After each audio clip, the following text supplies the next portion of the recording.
Thank you. Good morning. As you can hear with my accent, I'm a French medical oncologist and I work in the Cancer Center in Lyon.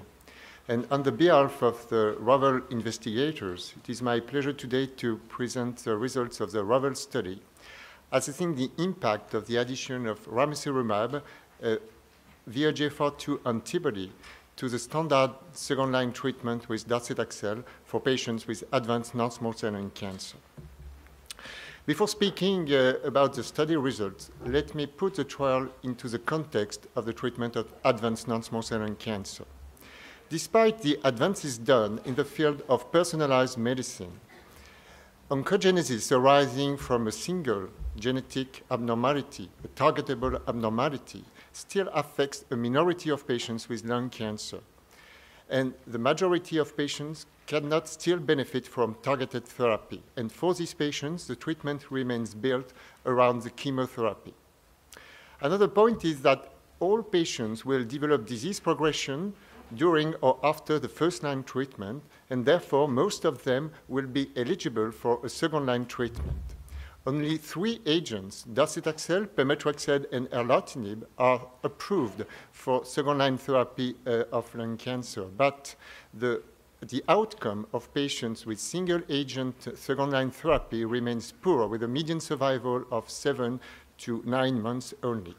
And moreover, since a decade, none of the trials assessing the addition of a new agent to the standard second-line chemotherapy demonstrated an improvement of overall survival outside of subgroup analysis. Therefore, there is a large unmet medical need in this setting.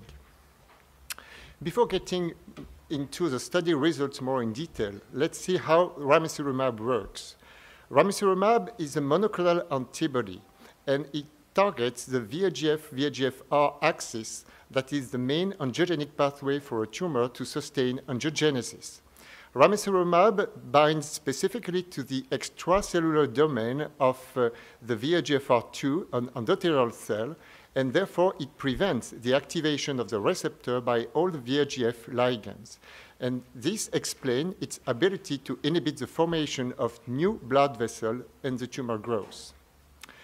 The ROVEL study was a phase 3, double-blind, placebo-controlled, assessing the addition of ramucirumab to docetaxel compared to a control arm with docetaxel plus placebo.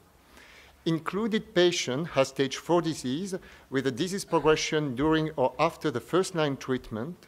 Both squamous and non-squamous patients were eligible, as well as patients previously treated with bevacizumab.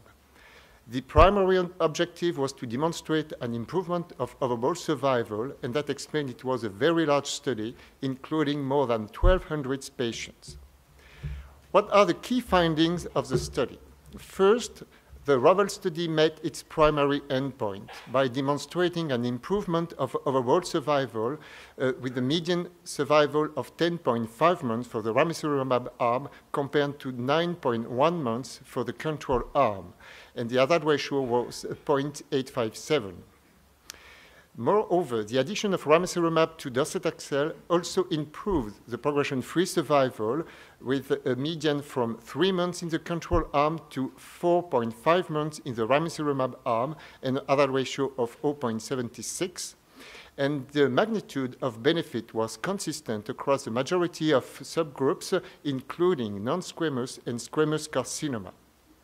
The safety profile was quite good, with a small increase in the hematologic toxicity coming from chemo, a few significant hypertension, but there was no increase in the frequency of pulmonary hemorrhage, including squamous patients, and no increase in adverse events leading to death.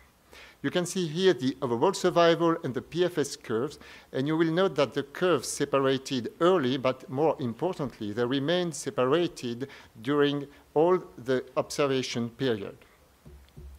In conclusion, the ROVEL study is, since a decade, the first study demonstrating an improvement in overall survival for patients treated in second-line setting for advanced non-small cell lung cancer.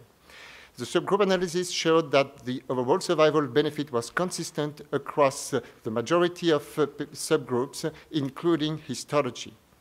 The addition of ramucirumab also demonstrates a consistent benefit in response rate and progression-free survival. The safety profile suggests a minimal and manageable increased risk with the addition of ramucirumab to docetaxel, and this explains a good benefit-risk balance for this combination of ramucirumab and docetaxel in second-line setting, and therefore this represents a new therapeutic option for patients with advanced non-small cell lung cancer. I thank you for your attention.